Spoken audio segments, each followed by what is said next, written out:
like from this level. All right, there we go. We're back. You should get an alternate PNG Poppy that's holding a Digimon plush instead of a Bulbasaur.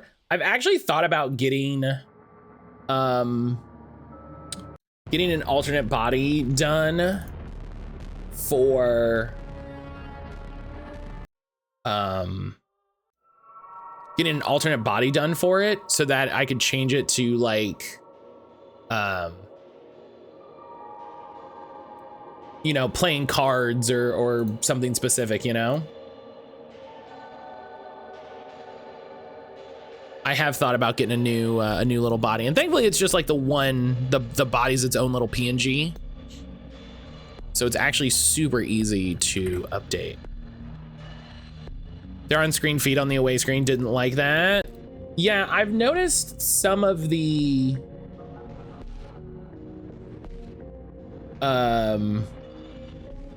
sometimes it will break, and I don't know what's up with those specifically. So I need to investigate that a little bit.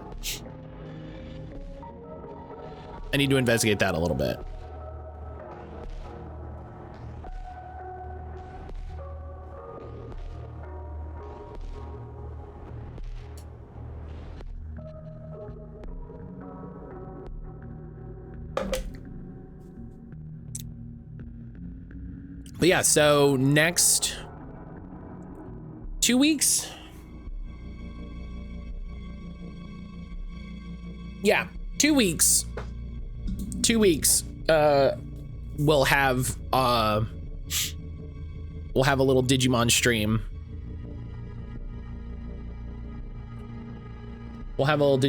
I will go through the new cards that I got. Because that'll be after the release event.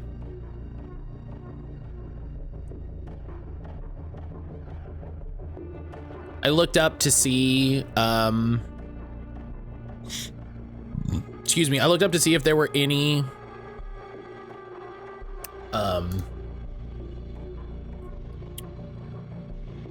places near our friends that do Digimon cards, and it's, you know, it's kind of surprising how few places there are to go to play Digimon cards.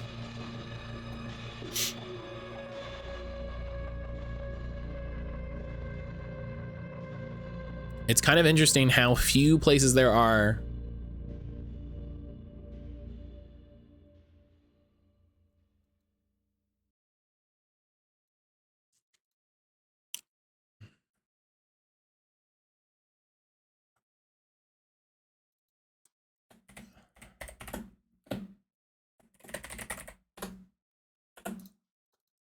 Okay.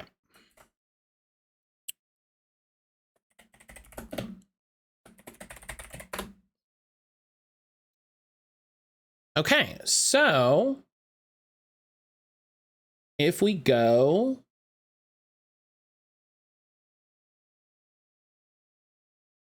here.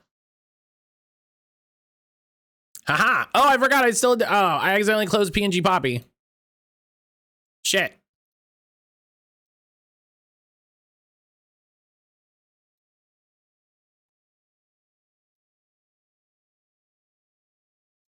Don't look at it.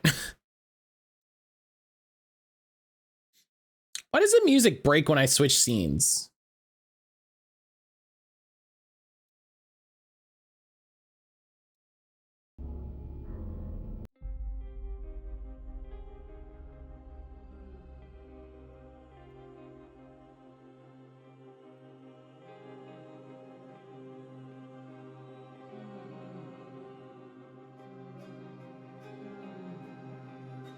Okay. So this is 1,000-year-old vampire. This is 1,000-year-old vampire. We're gonna be playing with the digital version.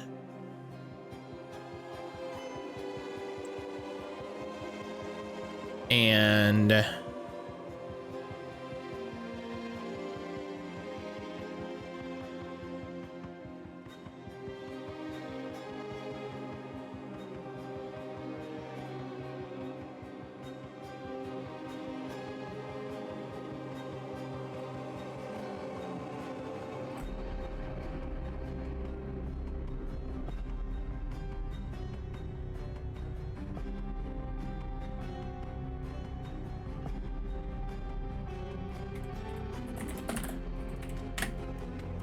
I'm looking at how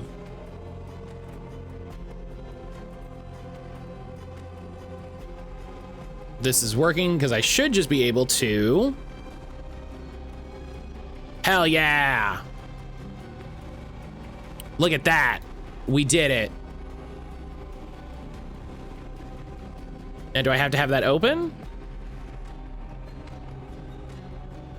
Hell yeah.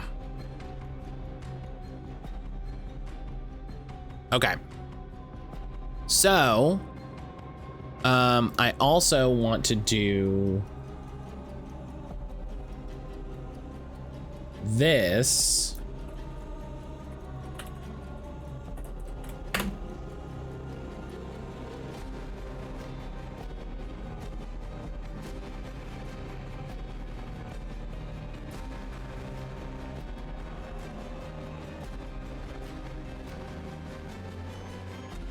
Okay. I want to keep that big. And kind of keep that over here so that I can reference. Does it fill from the bottom or the top? Fills from the top. Okay, cool. So we've got that there so that I can reference the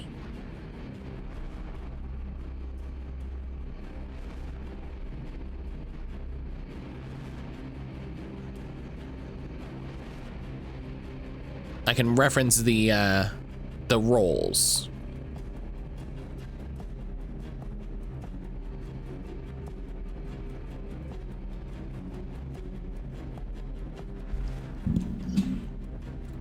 So yeah, 1,000-Year Vampire, we're gonna read through.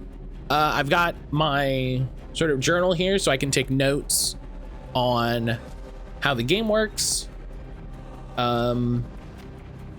And yeah, we're just gonna go through. I will say at the top of this, that there, let me go to the page and let me see how Tim describes it, but this is a dark game. This is a mature game. There will be content that comes up. Let me see, because I don't think, oh,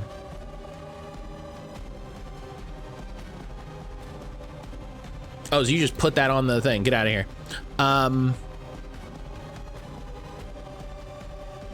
Oh, they've completely changed the stream manager. Okay. I think in the way, I need to mark. They fucking moved they've moved everything, and how did you change everything? What did you do? Thank you.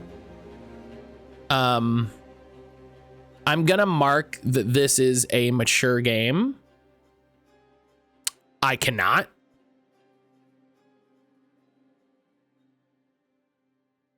Okay, well, I don't want to mark anything else because that's just gonna be on the stream forever. That's just gonna be on the stream forever, and I don't want to do that. So,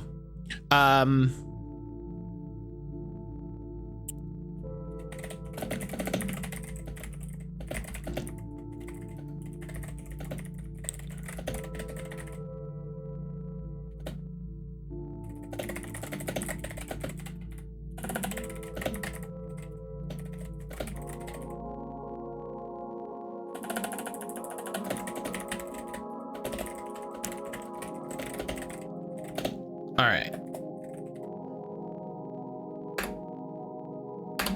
Post that. Pin that. Boom.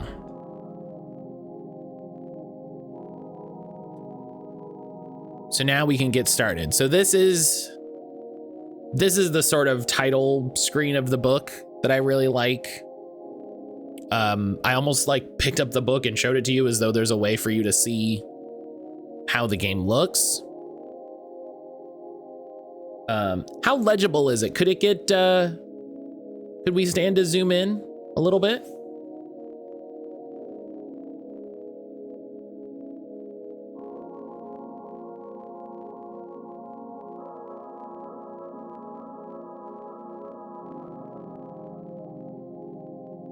I wonder if I could definitely move.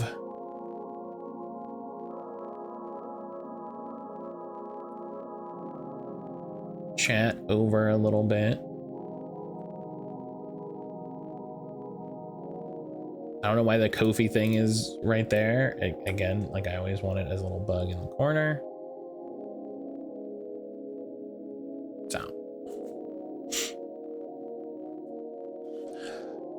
So, 1,000-Year-Old Vampire is a lonely solo role-playing game in which you chronicle the unlife of a vampire over the many centuries of their existence, beginning with the loss of mortality and ending with their inevitable destruction. I don't think my PNG is picking this up. Hello? Okay. Just decided it wanted to take a nap. This vampire will surprise you as they do things that are unexpected, unpleasant, and sometimes tragic. Making gut-churning decisions, performing irreconcilable acts, and resolving difficult narrative threads are what this game is about as you explore the vampire's human failings, villainous acts, and unsurprising victories.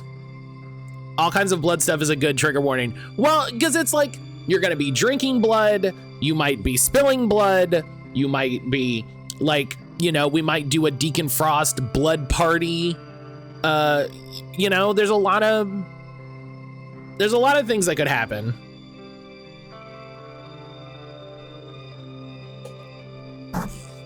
You know, I want people to know there's gonna be, you know, there will be blood.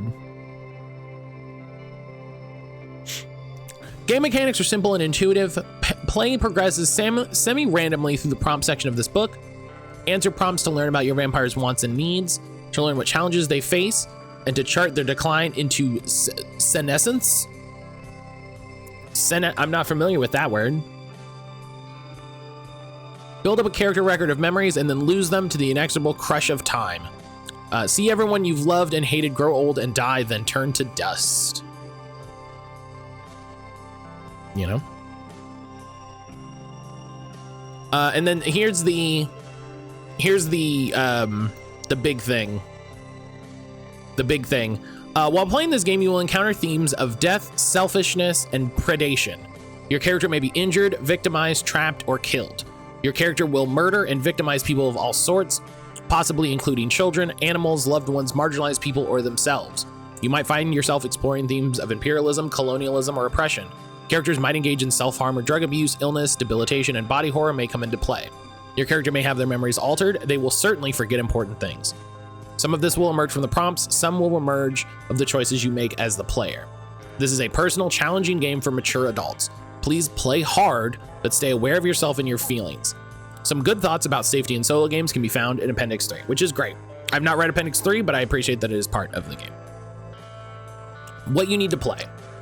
You need a 10-sided die and a 6-sided die, which we have. I'm gonna hit the button again. Haha! To use them, all you need to do, there's some random tables. You also need a way to record your vampire story. Paper and pencil is fine. It is convenient to use a word processing document or other digital text tool. In a quick game, you only need a few pieces of paper. In the journaling game, you might fill a whole diary. If you are brave or foolish, you could write in the book in the spaces provided. In the appendix, you'll also find multiplayer rules, safety tools which let you push yourself as hard as possible, alternate prompts, examples of play, and some context. Your vampire. All right, so we gotta start working on this thing. The vampire whose chronicles you will record in this game is represented by 5 different traits: memories, skills, resources, characters, and marks. Almost every time you receive a prompt, one of your traits will be modified. For instance, you may be instructed to check a skill. To do so, place a check mark next to that skill. Alternately, the prompt may cause you to lose a trait, which is indicated by striking it out with a line. Ensure that the lost trait stays readable because you may refer back to it later or even restore it. Some prompts will even give more dramatic instructions for changing your traits. At all times, follow the instructions given in the prompt. Well, let's start a...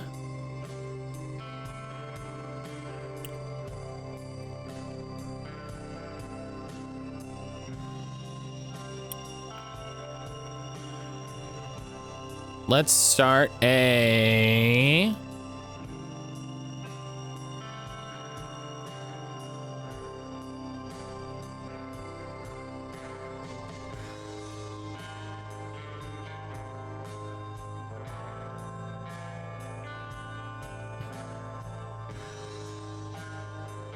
Am I...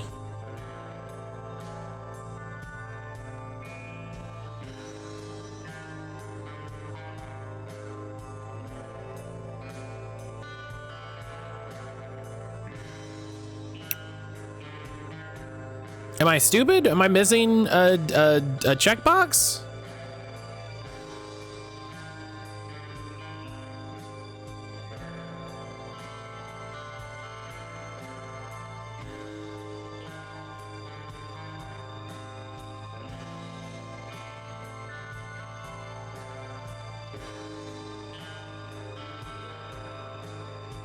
Well, so fun thing, this is not Word. This just looks a lot like Word.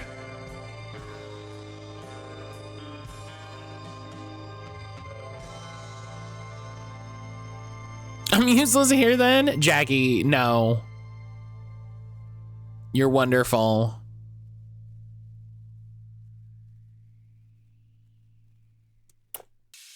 Let me look it up.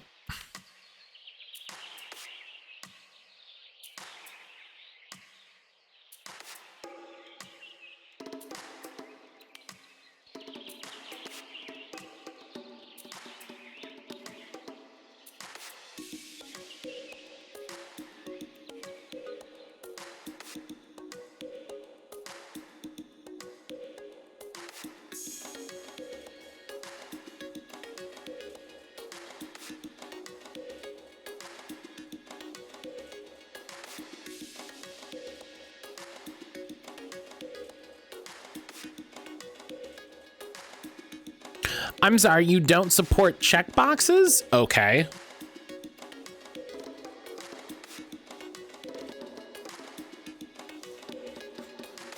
March of this year. March of this year. Oh yeah, I'll add it to you. I'll add the change request to our tracking system. Dog, you don't support checkboxes?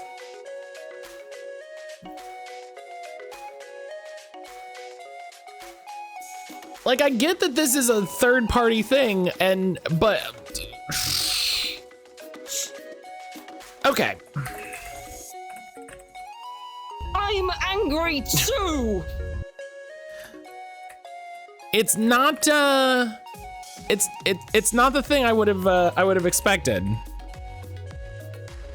Resources, characters, and marks. Okay, so these are our traits.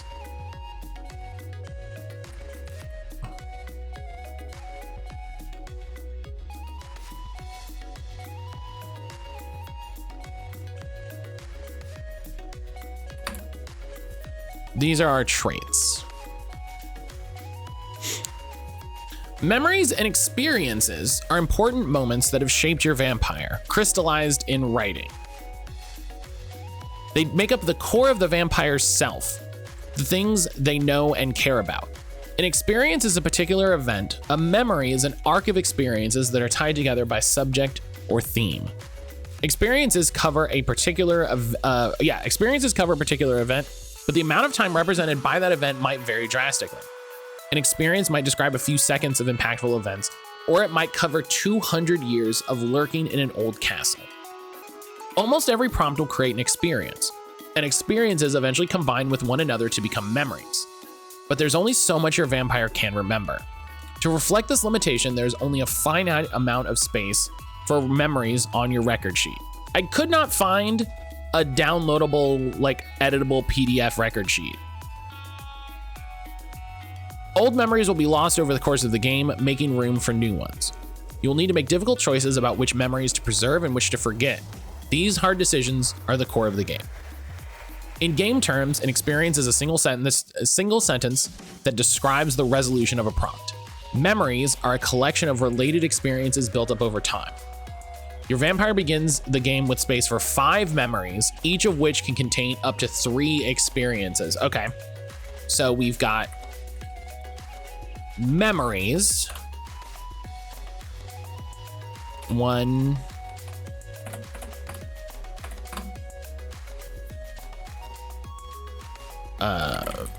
Memory 1. Memory 2. Memory 3. Memory 4 and memory 5.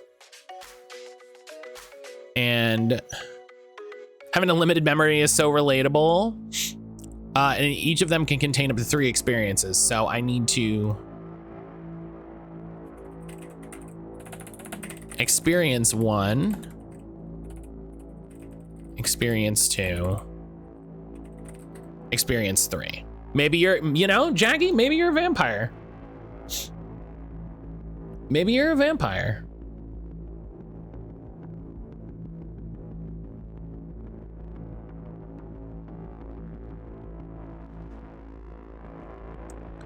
Although a prompt might ask several questions, an experience does not need to answer all of them. An experience should be a single evocative sentence. An experience is the distillation of an event, a single sentence that combines what happened and why it matters. A good format for an experience is description of the event, how I feel, or what I did about it. If necessary, you can add an M- at the end to include more information. Oh man, an M-? What am I, AI? Be conscious of any traits affected by the prompt, such as characters or resources. Try to incorporate them. Write in the first person from the vampire's point of view. One vampire might have the following experience. Stalking the deserts over lonely years, I watched generations of Christian knights waste themselves on the swords of the Saracen. It is a certainty that Charles is among them. I dream of his touch as I sleep beneath the burning sand. Oh, that's, hey. I like that.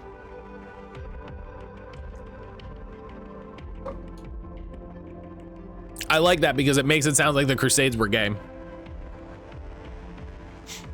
Memories are made up of experiences. A memory is a section of the record sheet that contains up to 3 experiences. Memories are not necessarily linear or chronological.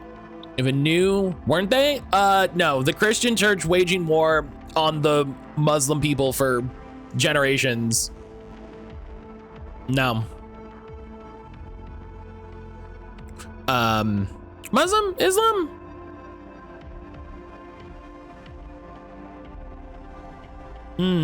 I don't know 100% now in this moment. Perhaps officially, but I'll take your point. Memories are made up of experiences. A memory is a section of the record sheet that contains up to 3 experiences. Memories are not necessarily linear or chronological. If a new experience clearly belongs within an existing memory, you can add it to that memory. If not, record it in a new memory, which may require forgetting of an earlier memory, a whole collection of other experiences. A memory is a container for experiences that are related. An experience must be placed within a memory as soon as it is created. Our earlier example might be expanded with a second experience like this. I sift the bones of the dead abandoned in the wastes. I do not find Charles, but I do uncover weaponry and treasures that I use to pay his debts in Haifa. A memory contains up to 3 experiences. Each memory should be defined by a theme, trait, or other subject that links its component experiences in an intelligible way. Whenever a new experience doesn't fit into an existing memory, place it in a new memory, assuming one is available. Your vampire is allowed 5 memories. Older memories are lost when new experiences occur and you have no place to put them. If you filled all 5 and need to start a new one, strike out an existing memory and all of the experiences it contains. Forgetting things is a fundamental aspect of the game, so embrace it. The decision about which memories are lost belongs to you as a player. It is not a decision the vampire is consciously making. Unless otherwise instructed, you may strike out any memory you like to make room for a new experience. There is one way to preserve memories when you run out of space. Instead of losing an existing memory, you may move it into a diary. This is a little slow. Example experiences. I really love the way that this is set up in the book. Like, the book is absolutely gorgeous. The binding on mine is still so tight because I haven't opened it very much.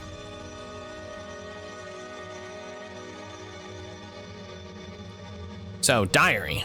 A diary can hold up to 4 of your vampire's memories. Unlike memories themselves, diaries are physical objects that are added to your resource list. You may freely create a diary whenever you need to move a memory into it. Like other resources, a diary can be lost. When this happens, strike out the memories it held. Your vampire can have 1 diary at a time, and it must contain at least 1 memory. A memory placed in the diary is no longer in the vampire's head.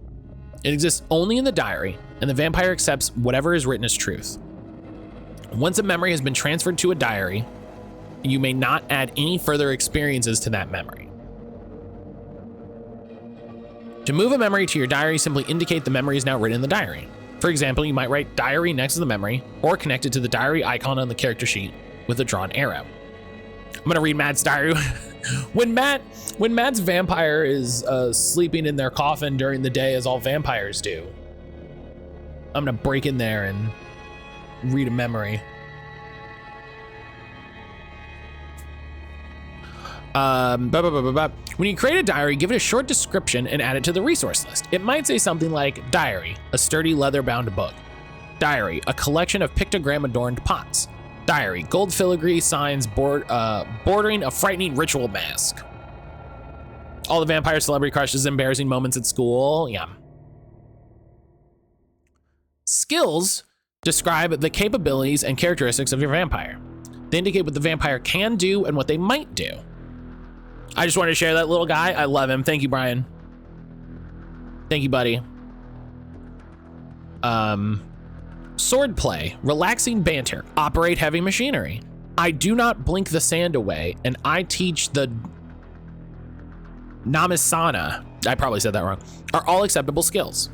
When instructed to record a new skill, you should relate it to the prompt, to the content of the prompt.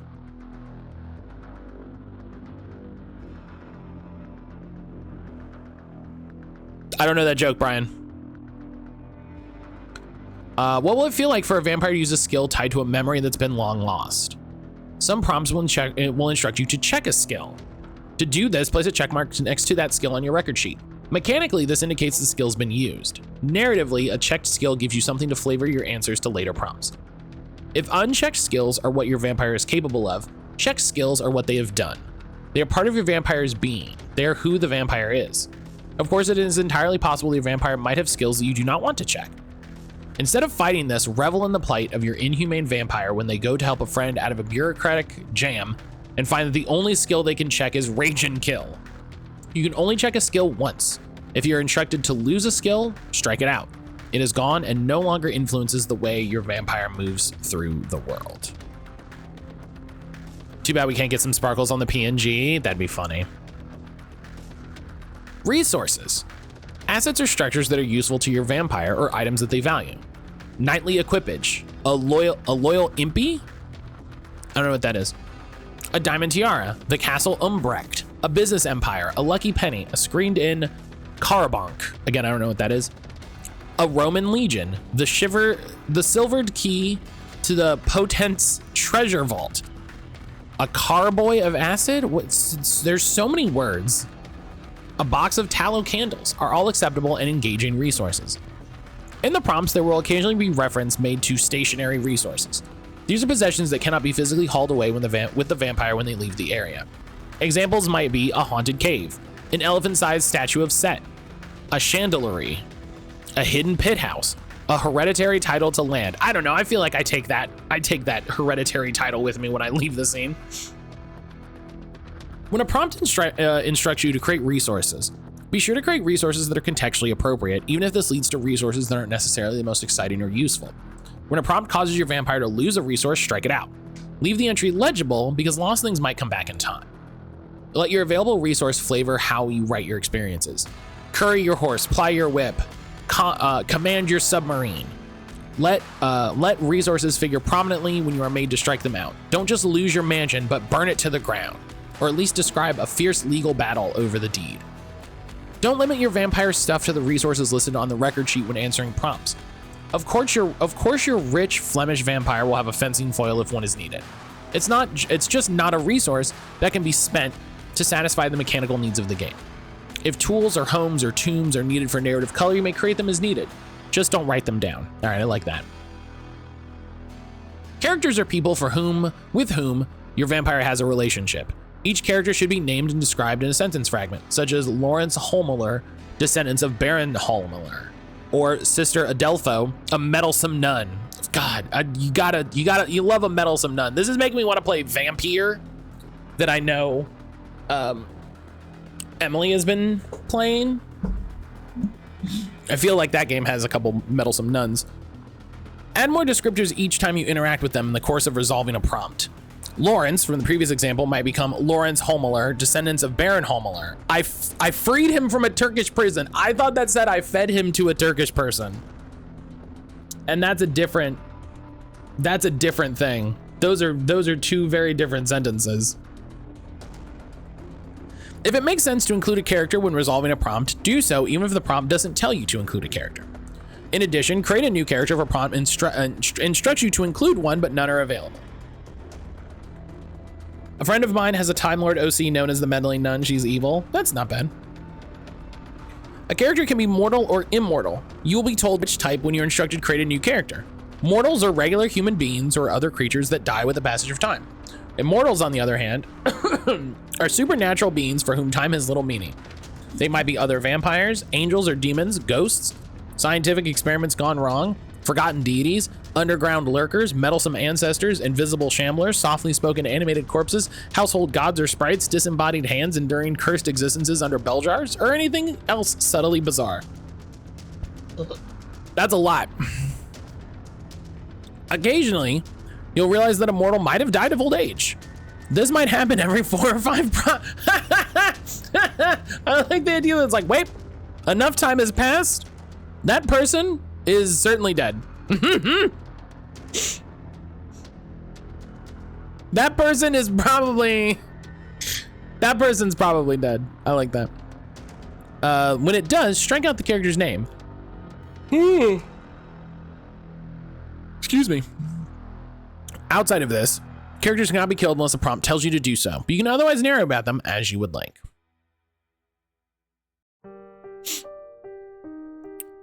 Marks.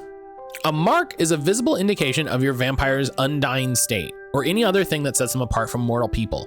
An ever-bleeding wound on the throat, eyes that are blank and white, a trailing specter, a ferocious scar. I lost my place. A hollow abdomen full of rats. I don't know about that one. We might not do that one. A mark is something your vampire carries for their entire existence. When creating a mark, consider whether your vampire conceals it and how. Yeah, that's like, that's a little... that's a little much. Some examples include a pair of great bat wings. I cut them off with a saw, but the stubs remain. My eyes are hypnotic, so I must wear smoked glasses. A dark halo I cover with tall military hats. Under the moon, my shadow takes the shape of a jaguar. That's fun. Children fear me. Animals fear me. Children cry. I can become a wolf or rat. I have hands with fingers bent into backwards claws. I wear long sleeves to cover them from view. I have hands with the fingers bent into backwards. What the fuck? What is a vampire? The vampire is a character you'll follow through the narrative. How they manifest their vampiric nature is up to you, but 1,000-year-old vampire makes several assumptions. To get the best experience out of this game, your vampire will prey on human beings for sustenance, will seek to camouflage themselves among those on which they feed, should have been a human once and still have human needs in one sense or another, should be susceptible to environmental dangers that regular mortals might not care about, such as sunlight, should be practically immortal, should be mostly a loner. The prompts in 1,000-year-old vampire are not necessarily geared towards complex political machinations between factions of immortal beings. This is not Vampire the Masquerade. Do not play it as Vampire the Masquerade. Matt can turn into a bat, but still has human feet. Full-sized human feet. Not even size appropriate human feet. They do not shrink. That's ridiculous. They would be as big as your body.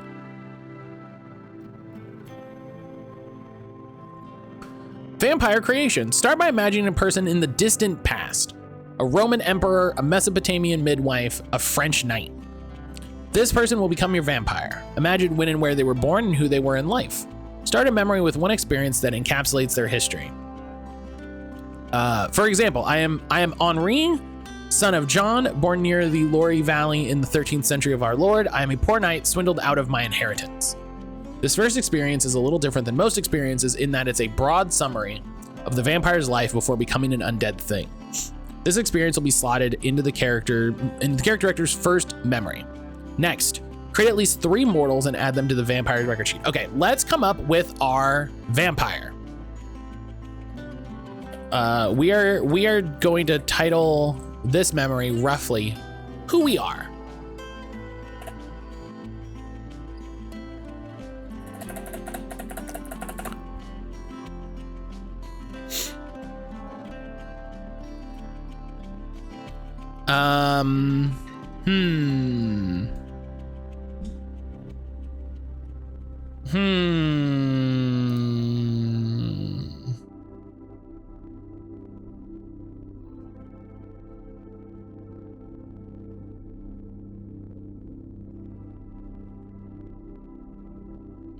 What?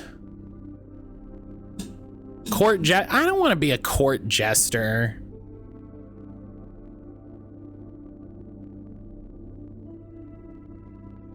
Come on. Come on. Why can't a criminal of some kind on the run? Okay, that's better. That's more. You immediately want to make me. What if you were a weird clown? I'm just spitballing. Listen, I'm just spitballing, okay? There's no wrong answers. I'm free associating. Did I say clown? A jester's a clown. A jester's a clown.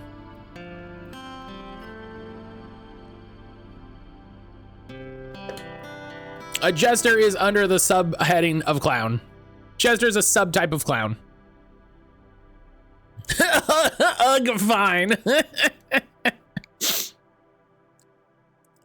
Fallen royalty on the run after their throne was stolen. They escaped by disguising themselves as a jester. Okay, see, okay, now we're cooking.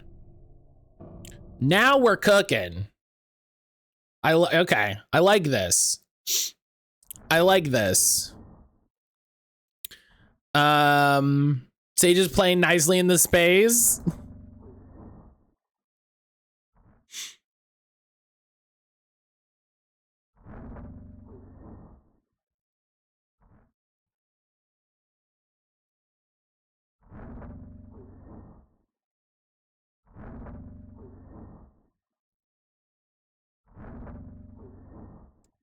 Okay.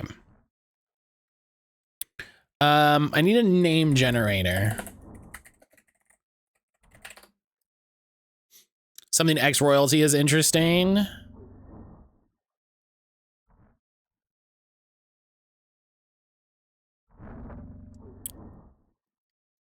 Give me, let's be,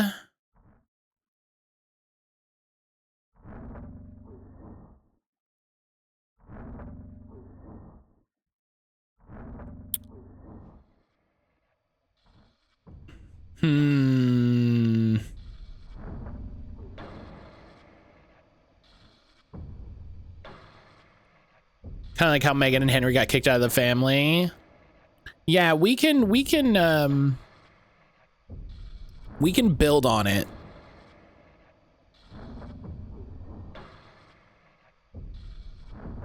Tay's now a Phantom of the Opera Day, at least for a while. All right, we got it. I got it. I got it. Nico Frankenberger.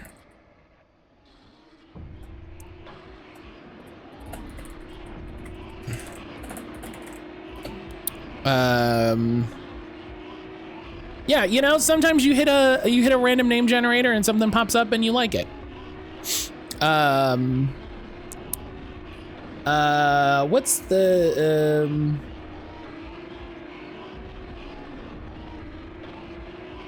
What's the word? Frankenburger is 100% something McDonald's will put on their menu. It's a burger that has a hot dog in the middle. Prince. What did I pick? I picked Austria. Nuja.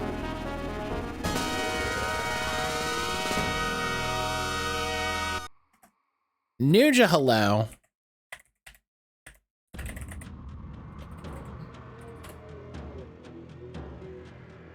12 blessed places to visit in Austria. This one, Zell MC.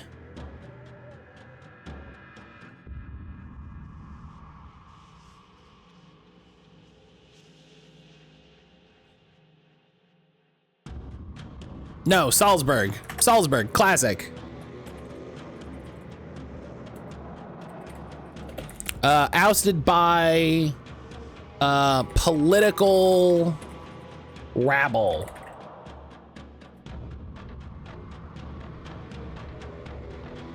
Gotta head out. Oh, hell yeah, go vote. Good luck sucking blood and having blood parties and stealing from blood banks. Gosh, I wonder, I love the idea of a vampire heist on a blood bank. Jackie, have a great rest of your day. Gosh, Nuja with a 435 stream streak. That's ridiculous.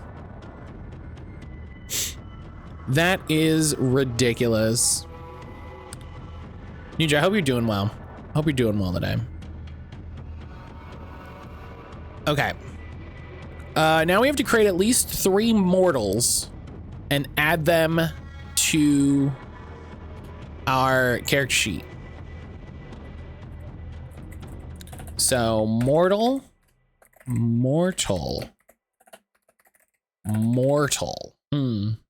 have a hot tea and breakfast tacos. Hell yeah.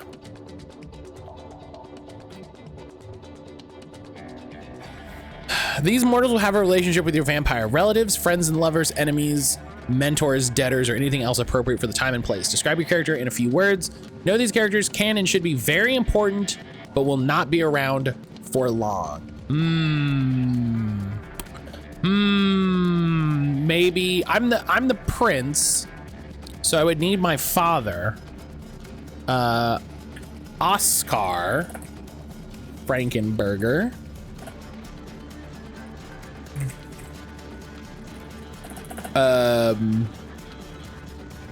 Ousted King of Salzburg.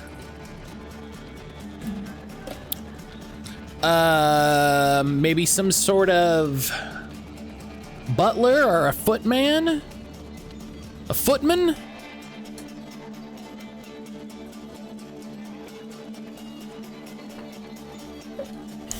Brian the butler? No. No, because then I'm gonna feel really weird if I have to eat Brian to live. Lucas. Let's say he's like a young footman. He's, you know, he would, if he's a footman, he's probably a younger, you know, he's probably like 15, 16, I think. And then let's get a lady.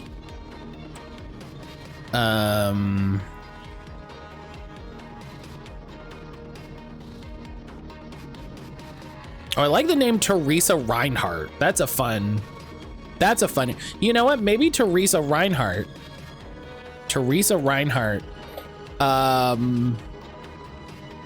Anti-monarchist. She's who? She's like a leader of the like mob and rabble that, I mean, mob is a better word. Mob is a more appropriate word for what I want. She's like one of the leaders of the mob that ran my family out of town. Your blood orange too. I like the idea of blood orange. Wink.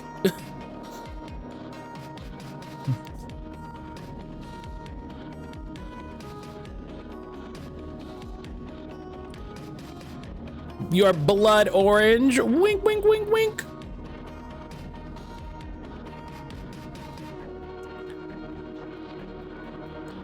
So yeah.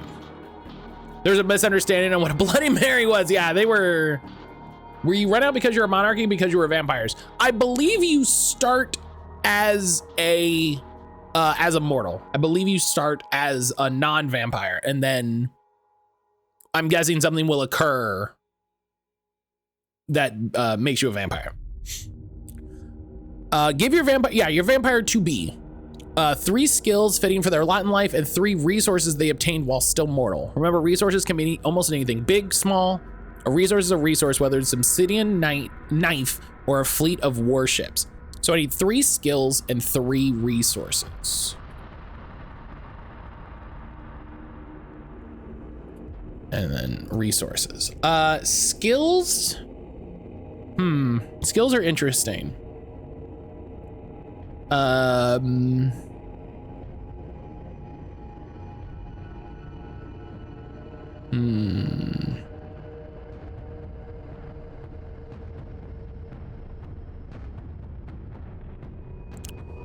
Let's see, if I was run out of the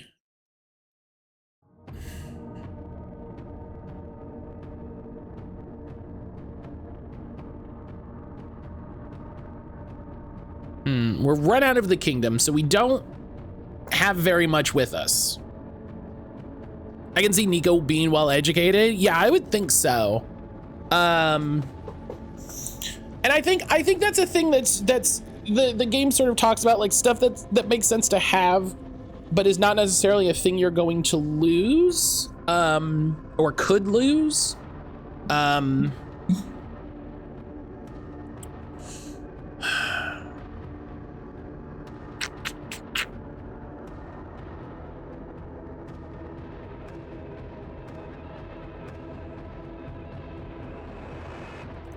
What is, I'm just gonna look at Austria on a map.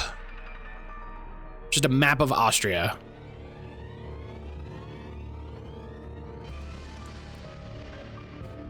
It's stuff to haul around your vast library. Okay, so Salzburg is not, yeah, okay. So Austria is a landlocked country, right? So no boats, maybe sailing, like there's rivers and looks like there's a couple lakes right there.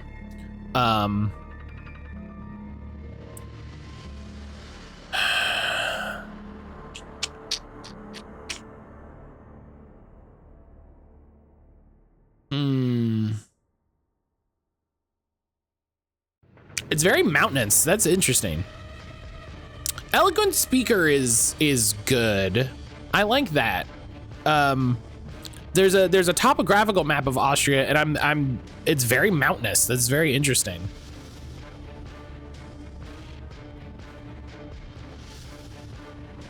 It's cool to look at places, you know? Hey, if you ever need to just like tickle your brain a little bit,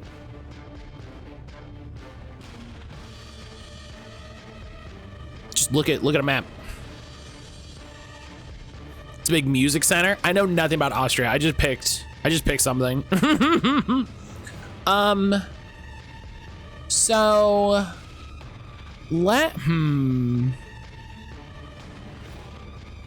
skill. I like eloquent speaker, but I wanna tweak it a little. I wanna like narrow in a little bit. I want to narrow in a little bit, like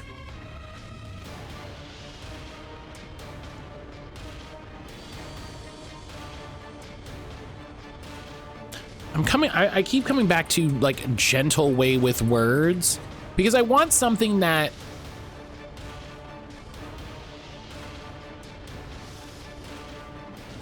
influential. No, I want something like that's more specific about what it is.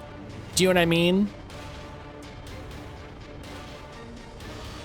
I want something more specific because all of these are things that you're going to have to spend and will go away, right? Like this game is ultimately about building up your vampire and then slowly tearing it down.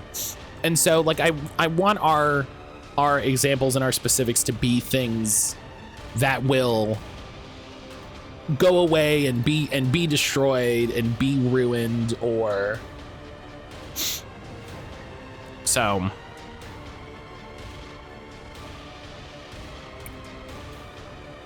I'm just gonna write Royal Mark of Station because I just want him to have a physical, I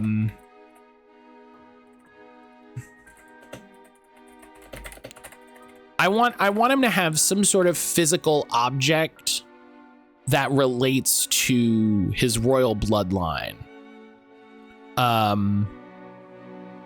Some sort of like crest or not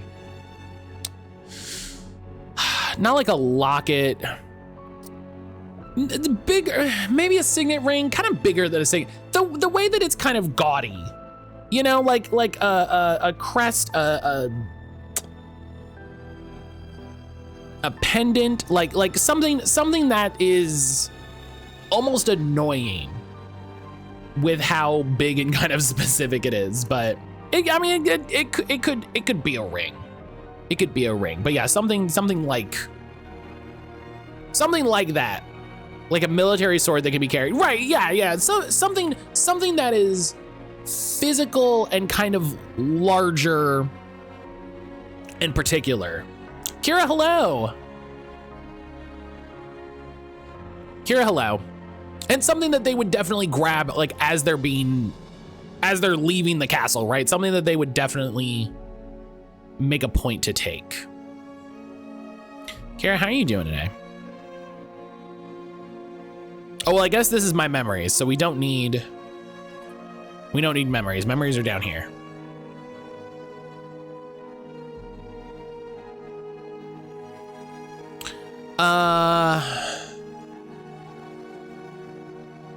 It says you're pretending to be a vampire losing your memory. I don't believe that. I'm doing frankly terrible. Oh, I'm sorry to hear that, Kira. I'm really sorry to hear that. I really wish there was a way I could help with that. I wish there was a way that I could help, excuse me, things not be so rough for you right now.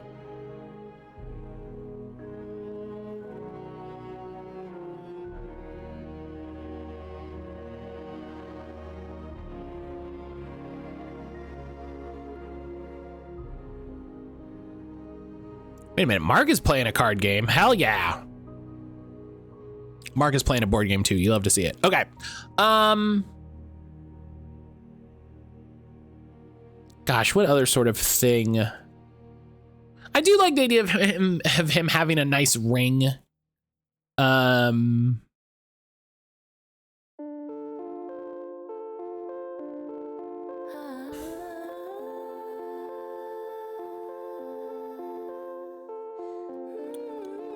Like a big pendant or medallion. Yeah, something that's like something that's noticeable and specific, you know, like the thing that I don't like about it being a signet ring is like, oh, it's just it. If someone doesn't know what that is, like, oh, it's just a ring. It's like, no, this is a thing that is very, very recognizable.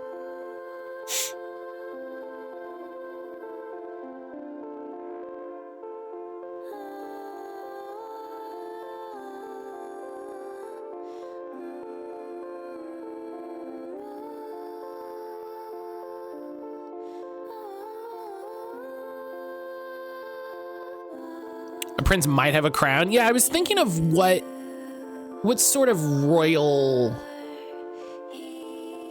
and like all my other thought of that, like, is that interesting? Is that a fun thing to have in the moment?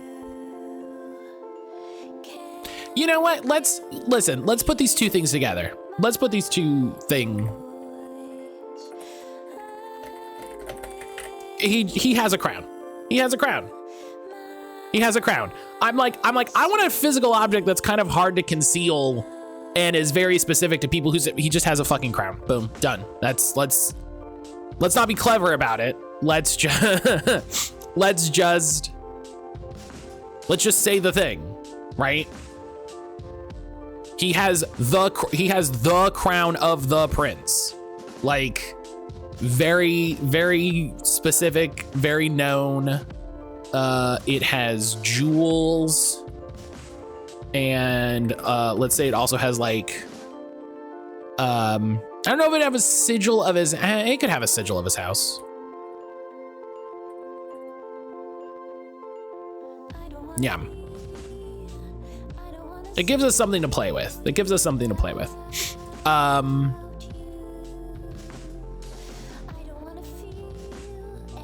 The skills. What else?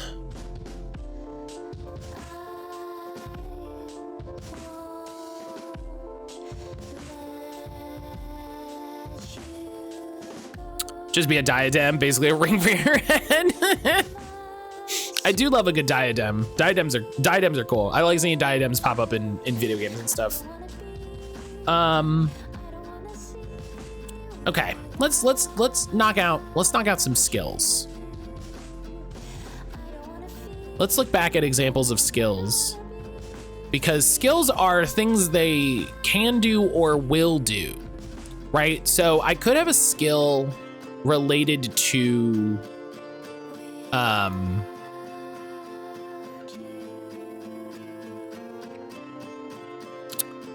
being, you know, being like an ousted prince.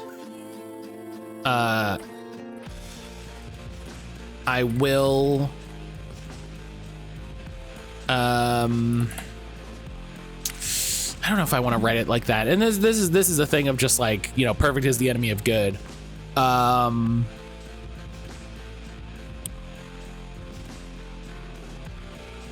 feel like since we included this character who is the leader of the mob, I wonder if we should flavor this like, does he want revenge on the mob? Does he want to return to being a prince? You know, is his goal go back to being royalty, or specifically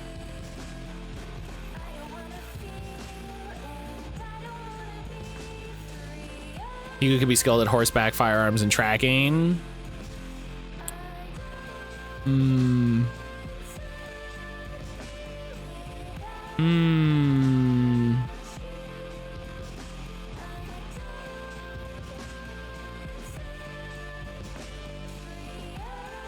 Horseback seems useful, and if we wanted to be cheeky, we could have a horse. We could be good at horse and also have horse. Multilingual.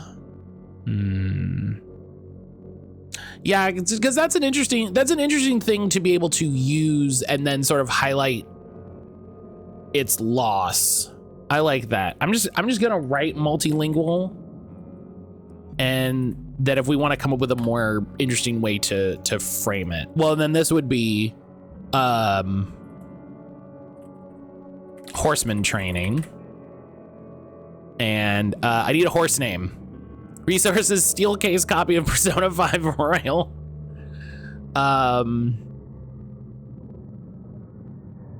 You know what? I'm gonna get rid of Way with Words since we have multilingual, and I want him to have a drive. Brian's the horse. Okay, that's okay. I'm fine with that. Desire to return to nobility. Brian, trusted steed. And his third resource is, oh, you know what? You know what his third resource is? You know what his loyalists. Oh, it is support of the loyalists. It's the support of the loyalists, because you could absolutely do something that's like, oh, the loyalists don't support you anymore, or the loyalists don't recognize you as the prince anymore.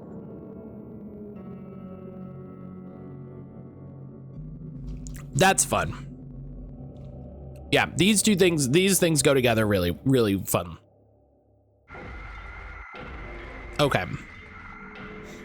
So we have our Characters, we have our resources, we have our skills. Horse Brian's about to get never-ending story. Okay, then create 3 more experiences, with 1 experience being entered into a separate memory. Each of these should combine 2 of your vampire's traits. If your vampire has the longship Buskiden as a resource and the character Gundar, a Viking Jarl, like a father to me, you might write an experience like Gundar takes me on my first voyage aboard the longship Buskindun. His touch calms me when we first leave sight of land. Lastly, create an immortal. All right, so memories.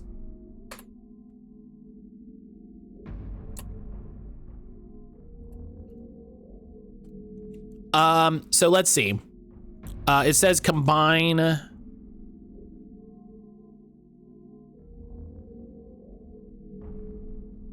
Two of your traits. So just put 2 of your traits together.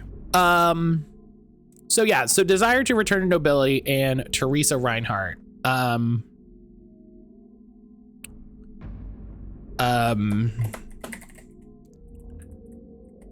Teresa leads her mob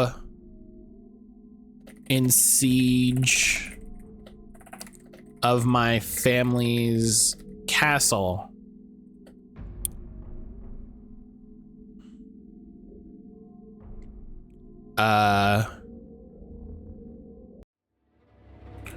My heart burns to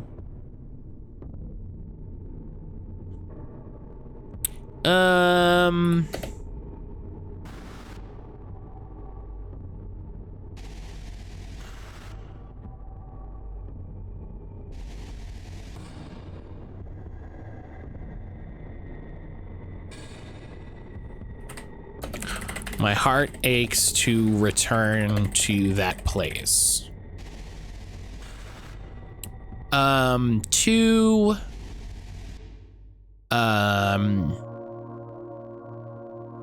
I think is really easy. It's about the horse, because there's two things related to the horse.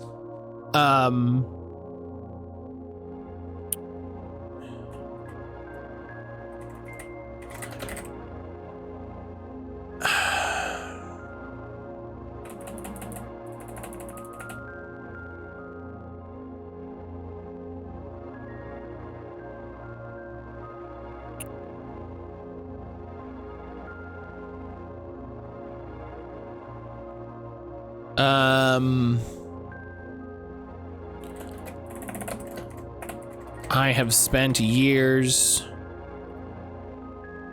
No, because it's for a single event. It's for a single event.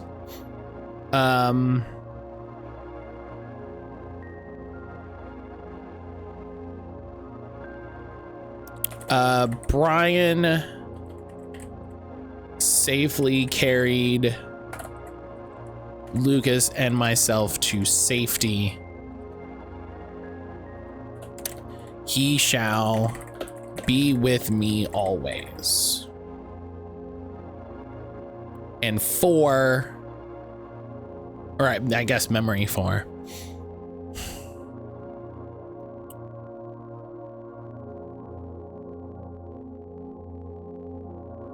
Until he dies of old age and you're an immortal vampire. Uh-huh. Well, he's a resource, not a character. So, no, but also yes. No, but also yes. We're bending the rules. We're bending the rules on the way that works a little bit, but we're gonna stick with it. My father places the crown on my head.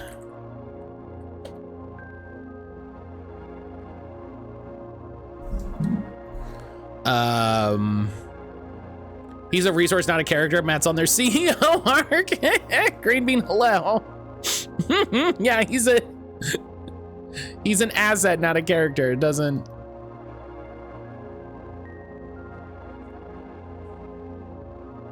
Brian the horse, the 34th. Yeah, that is really funny.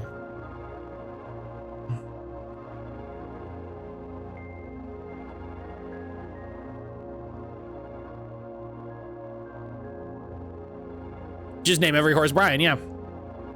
Green Bean, how you doing today?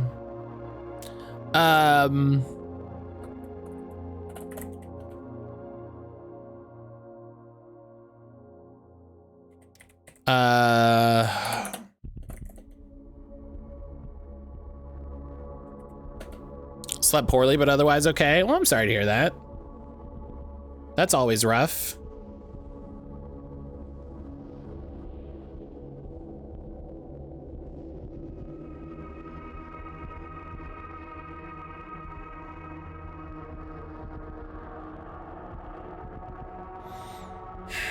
I am heavy with excitement and expectation.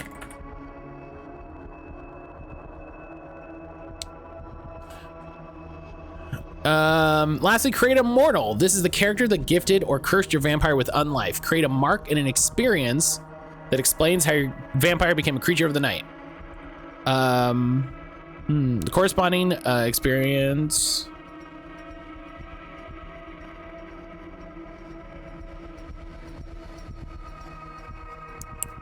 Okay, so I need now an immortal character that is who turned me into a vampire.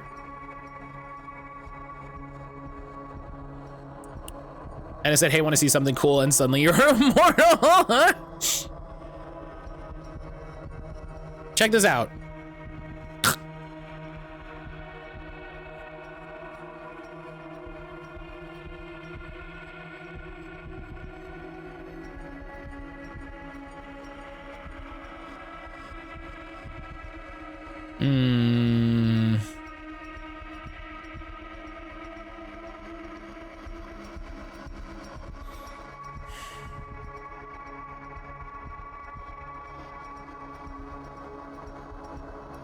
So I need to set up a character, a mark, and an experience. So we're on the run, right? We're pushed out of this. We're pushed out of our castle. We're pushed into looking at a map of Austria. Maybe we're pushed into Germany. Maybe we flee to Munich. Maybe we flee to Munich.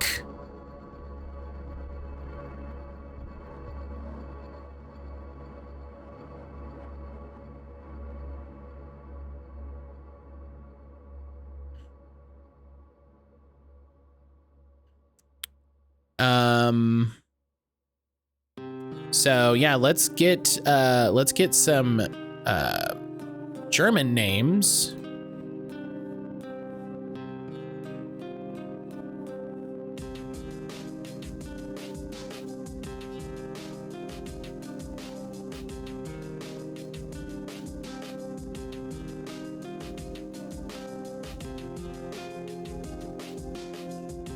Oh, I like Christoph. Christoph Friedel.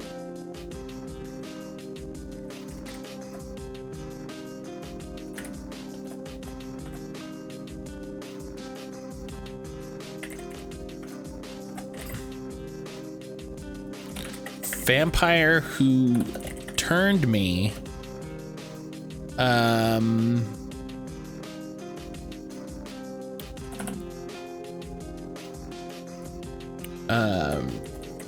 German Baron, because all vampires are landed gentry.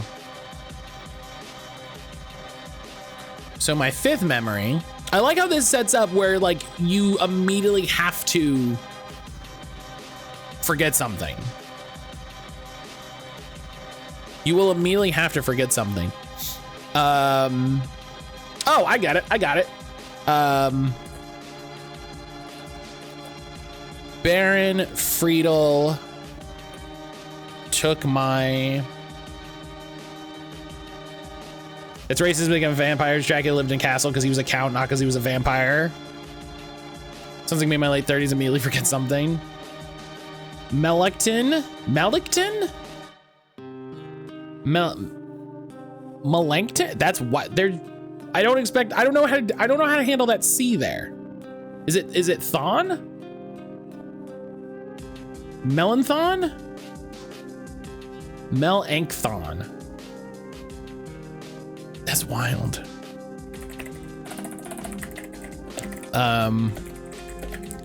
Fed us and do I want to say and slaughtered us? We don't have to. It has to be me. It has to be an experience related to me because it can't be like and slaughtered all of us. That's.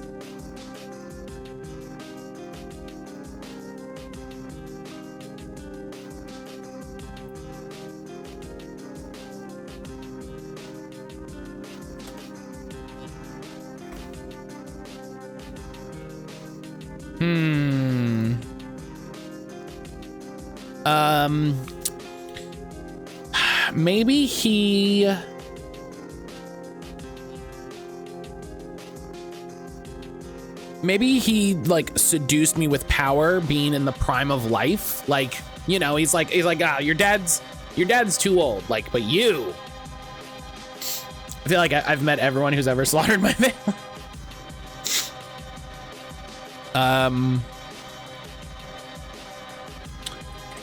Seduce me with promises of power. How does that lead to our first mark? Green Bean, are you familiar with this? Do I need to explain anything? If anybody has questions about the game, like.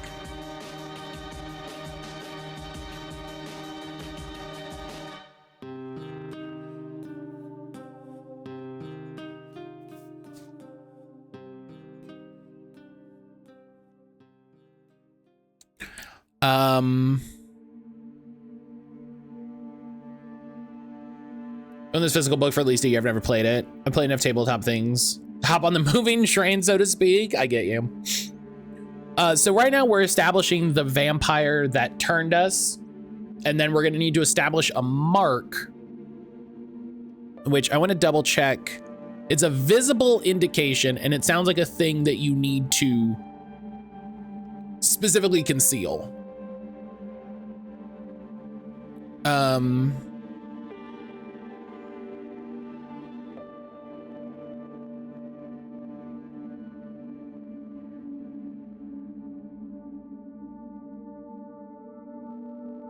Your left arm is tentacles. You know, I don't know about that one.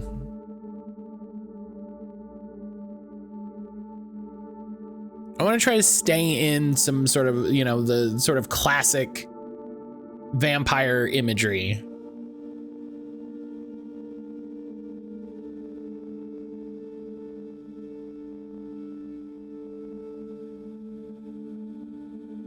Big, huge fangs is very funny. Like a lassie crest. I mean, in that ballpark. In that ballpark, yes. Oh man, today's National Taco Day? Fuck. Someone's got to tell me about these days earlier so I can plan. I'm gonna put scarring me in the process. Oh, and turned me. Scarring me in the process.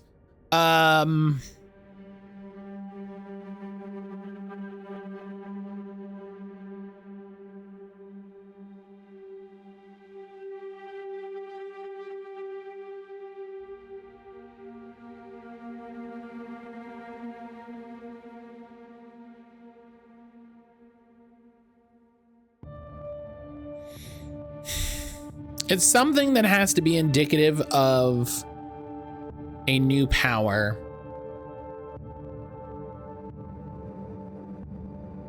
A big X-shaped scar over the heart. What if?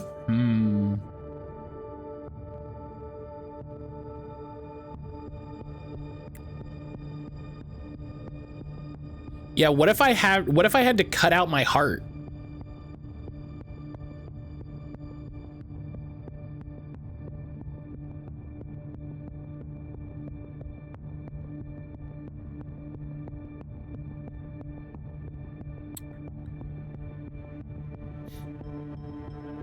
What if somehow the crest got burned into you?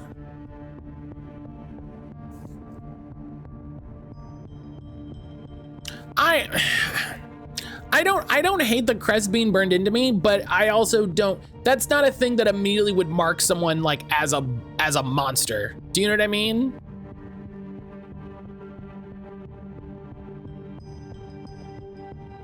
That's why I'm like, I'm pushing a little harder. There were no building. I mean, you know, I'm not saying I would be friends with somebody who burned it, but I get you.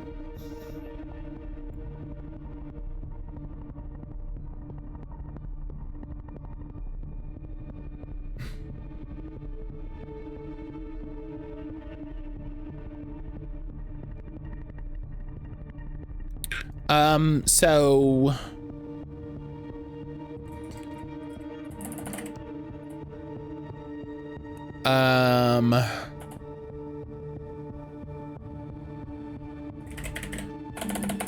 large hole in chest, visibly missing heart.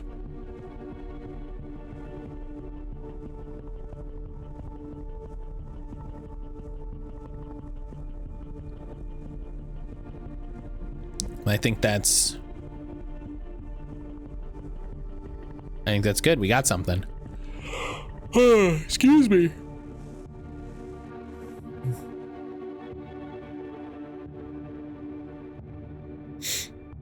Okay. Once you finish with the vampire, they will have 3 skills, 3 resources, a mark, at least 3 mortals, 1 immortal, and 1 experience in each of their 5 memories. Can confirm. Playing the game. To play 1,000-year-old vampire, you answer a series of prompts. Answer these prompts to learn about your vampire experience, their travails, and be surprised by their doings. Responding to the prompts in satisfying ways is the joy of this game. After you've played through a few times, you can find additional prompts in Appendix 1. You can answer prompts either in writing, like a journal, or just aloud to yourself. The book is designed so you can write your responses directly onto the pages if you're brave. Number your entries to keep the chronology straight. In the process of writing prompts, excuse me, you create, lose, and alter your enemy's, your vampire's traits as instructed. Every time you answer a prompt, you must create an experience and add it to a memory unless instructed otherwise. Roll a d10 and a d6, subtract the result of the d6 from that of the d10. If the result is a positive number, move forward that many prompts. If it is a negative number, move backwards instead. A 0 means you encounter the same prompt a second time. You'll notice prompts have second and third entries. These are encountered the second and third times you land on a prompt. If you land on a prompt and have already responded to all the entries, move along to the next prompt. I hate to shift the topic for a second. A friend of mine just discovered Jeff Bezos' greatest enemy, James Bond. I don't know what that means.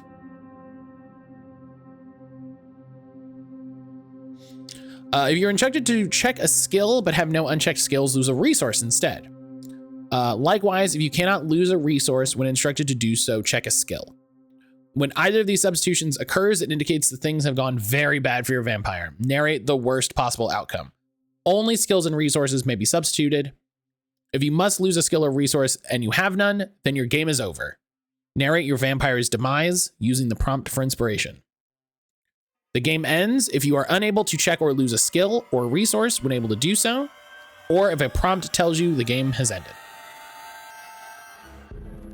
A mega billionaire who's bald and has a space program and controls a shit ton of the world's infrastructure through AWS and Amazon Commerce. He's Bond's natural enemy. That's why Amazon is editing guns out of James Bond's movie posters. They're animating guns out of the movie posters?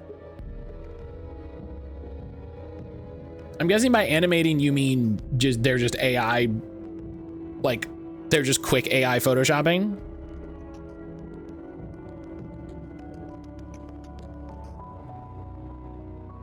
You said edit. Oh, I don't know why I read animating.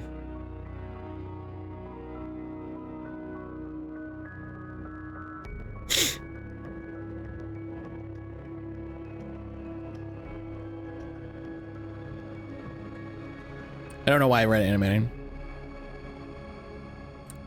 Okay. There are 2 ways to play 1000-Year Vampire. I think we'll do the first prompt and then we will take a break. I love the multimedia look of the PDF. The book has the same style. It's a really, really good book. It is very well, like the layout is really good. The design is really good. It's one of the TTRPG books that like I made a point to buy when I saw it at my local store. There are 2 ways to play 1000-Year Vampire: as a quick game or a journaling game. In a quick game, answer the prompts entirely in the memory area of your character record. This method is fast and satisfying and gives you greater flexibility in interpreting your vampire story. In the journaling game, you keep a diary. Answer the prompts in writing, dedicating a short paragraph or so to each question. You'll end up with a document that you look back at later. We're gonna do a quick game since I'm gonna talk it through as part of the stream. Excuse me. Answering prompts. Answer prompts in a way that feels natural. Never force things. If relationships between existing traits or past events relate to a prompt, work them in.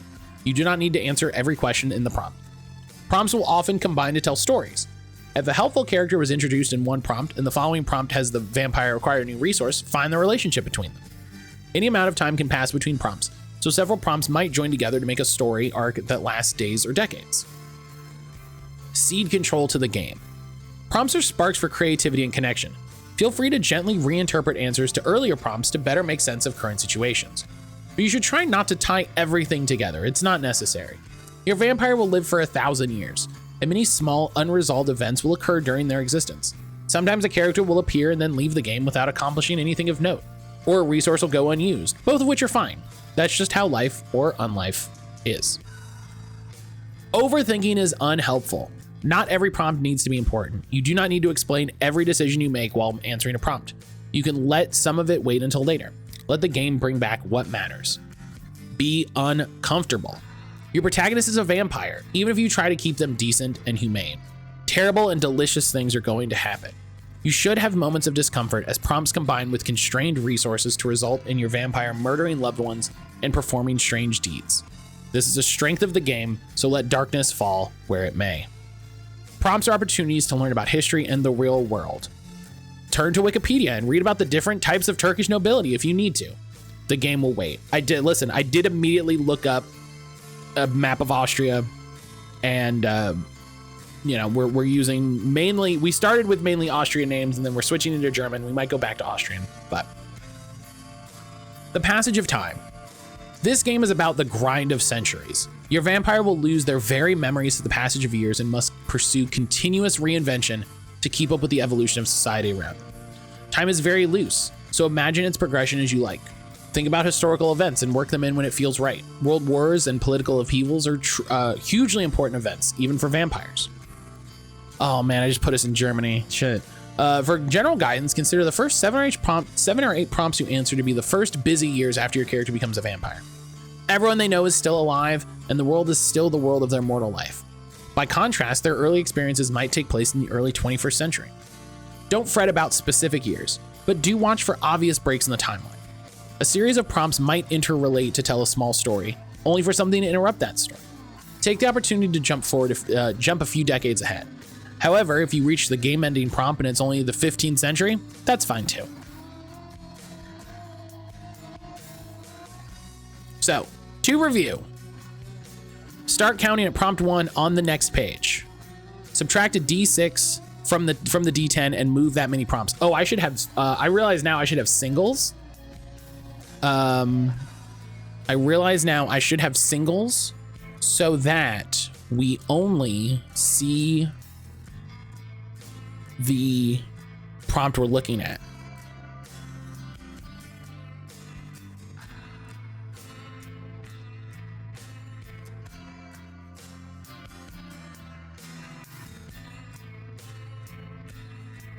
Okay.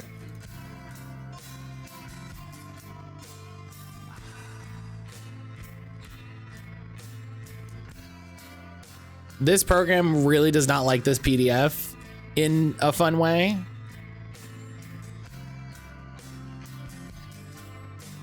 It's a very rich PDF, so.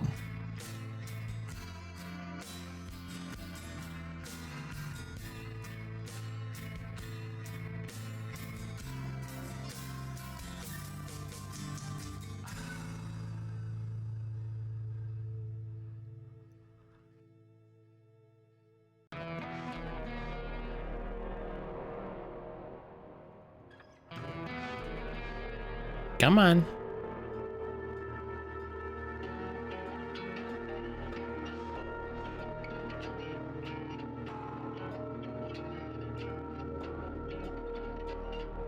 Ah, here we go. Page 31. Yeah, because I can also see the numbers for the prompts, so that'll help me from having to scroll through so many pages.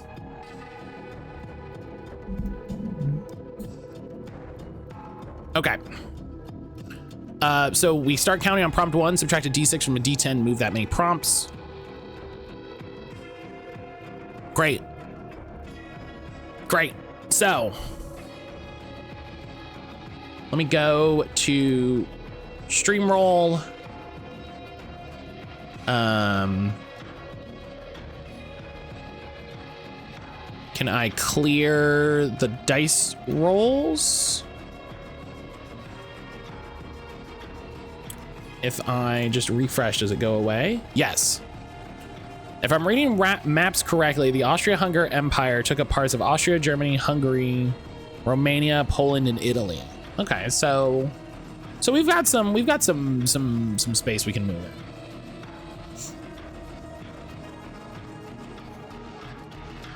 Between 1876 and 1918. Okay, we'll have to keep that in. We'll have to keep that in.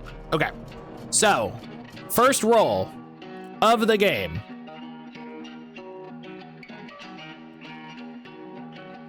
Well, that's a negative. We can't do a negative. 1. We start with prompt number 1. We subtract 3 from 4.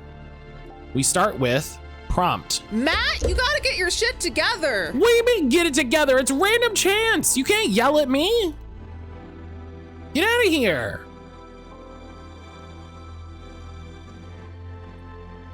Prompt the first. In your blood hunger, you destroy someone close to you. Kill a mortal character. Create a mortal if none are available. Take this skill, Bloodthirsty. All right. Well, that's a fun start. I'm gonna keep a little note of our prompts down here, I think.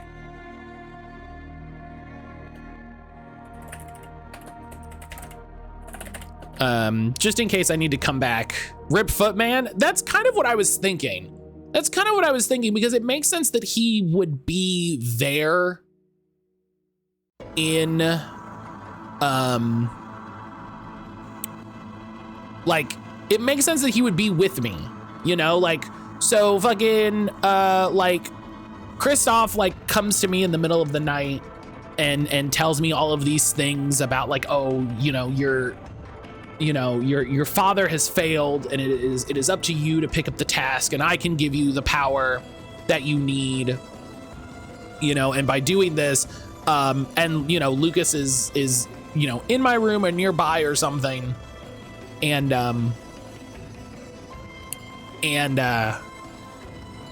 yeah, I definitely think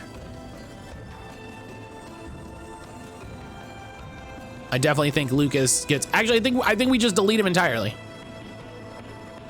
I think it's just, he's gone. He's gone.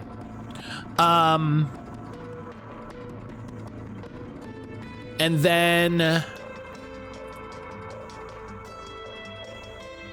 you ate him. That is correct. We gain the skill Bloodthirsty, which I think means we thirst for blood, but also, and I want to add I want to add this to ousted. That's correct. Yep. Thank you. It's the fun thing where I was looking at it. I was like, I know that word isn't right, but I didn't. Thank you, Kara. I want to put this memory here. I want to connect the memory of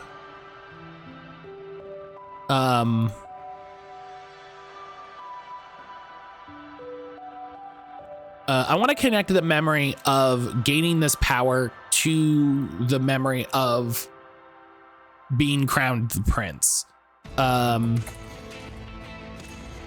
Kristoff uses the curved blade. Memory for becoming heavily tainted. To remove my heart.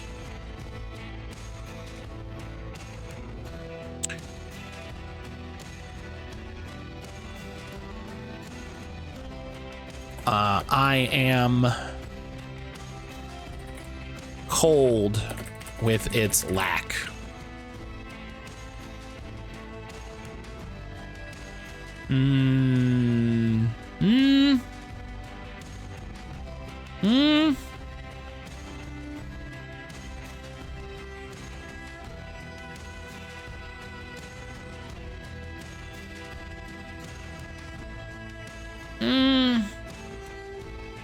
Well, and the memory, hang on. The memory is specifically about Jalen! I think, is the memory is about the prompt, which is me slaughtering Lucas. So I think it actually needs to go in memory 5.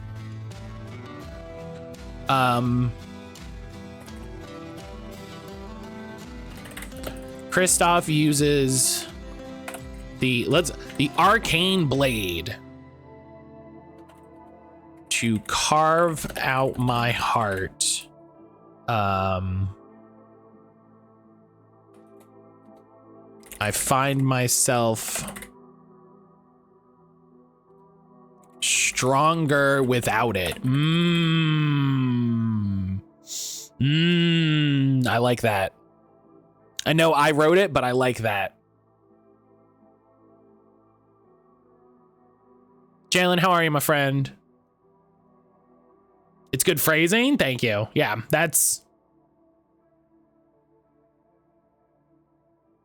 very portative. Yeah, that's what I'm going for. I'm going for like, yes, I'm stronger without my heart. It's fine. Don't worry about it. The meme of Obama giving a medal to Obama.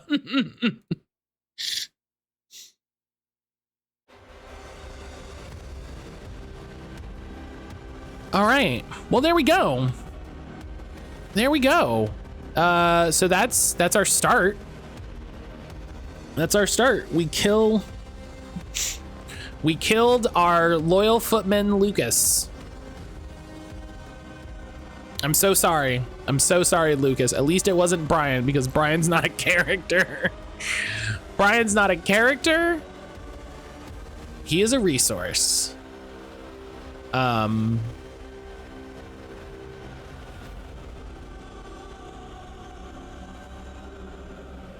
But, all right. But, all right. I'm going to take my break. I